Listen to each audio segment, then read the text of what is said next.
And what I can do is I could launch this in two modes. One is when it's just in quick launch mode. When I select a particular entity, what it's going to do is it selects it and adds it to my working set. So if you look here, here's my working set count. I have one entity in there now, and I have the edit and running TerraScan step selected. So this is basically done the combine of select and add to my working set, or the equivalent of using the yellow selection. If, on the other hand, I actually have it to set the mode in progress turned on, so if that's toggled on, I pick on this 117, then what's going to happen is that 117 is going to be selected, and within our MicroStation session now, you're going to see here's 117 loaded, and here are the read-only entities that are in those blocks that are circle around the particular entity that I selected. So it's launched me automatically into there, and if I had tried to pick a block that somebody else was already working with, you know, all the things that we had put the working set in there to do in terms of catching to make sure you didn't have multiple people trying to grab something, it would throw you the exception to say, hey, you can't do this because so-and-so has it open on this particular machine, so that you can see that.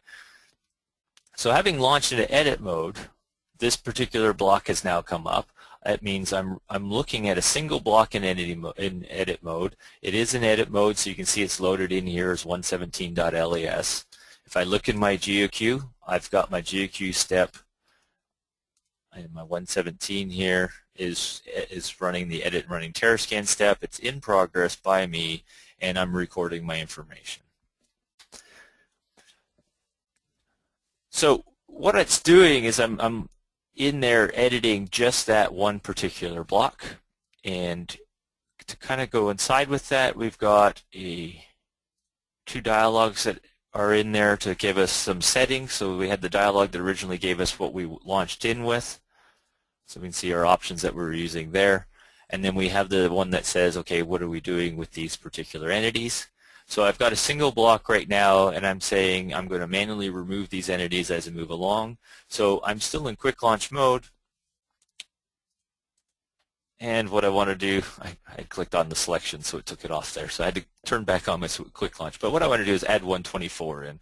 So 124 is now going to be added into my working set and launched into TerraScan. So when I look in TerraScan, here's my project now, where I've got my one entity that was already launched originally. I've got the second entity beside it that I can launch into, and so I can use my open block, and I can toggle now between these two blocks, and what's happening is both those blocks are now being recorded against. So I've got the 124 that I originally had. I'm going to switch out of mode so I can show you this here. Sorry, the 117 we originally had, and now I've got 124, and they're both in progress. You see that 124 is marked as starting at 10:25. 117 was started at 10:23. They're both being edited currently, so their time is being recorded against both, but I have then that narrowed scope of what's being worked on at that particular point in time. So what I'm going to do is I'm going to remove 117 here, and what that's going to do now is 117 will be changed. I had set it to the suspended state, and this you'll see in a second when I talk about the automatic, but basically a lot of times when I'm working with these things, I want to set the same status, I want to set the same note, I want to set whatever the information is, always you know, fairly similar from block to block, and I don't necessarily want to get that little dialogue and have to enter the information each time. So this is going to give me a way to kind of set that automatically as I move through the data. But currently I'm in the manual mode, and so what you see here is I've taken it and set that particular entity, which is 117, to closed, and so now I've got that entity was open for 2 minutes and 56 seconds for editing, and my 124, which is still in edit mode, is still open and being edited. Notice I haven't had to reset my MicroStation at all during this session. So there's no changing my entities around, there's no doing any kind of modifications that way. It's just going to be whatever I've kind of set up on it. So I'm going to go ahead and I'm going to clear out those particular, so there's this new button here that says flush the direct entity draw, the edit entities, And what that's going to do is whatever I've got open at the moment, so the things that I want to be done with, I can close those out, and it's going to set that to whatever state I've got here. So you can see here, this has been set to suspended. I had a little history note here that said test, and so it put it in there as test. I could have had that where I was heading to lunch at this point in time. I didn't want it to record the information I'm working with anymore, so I was dumping that information off. And so what you see now is it's dumped out the information.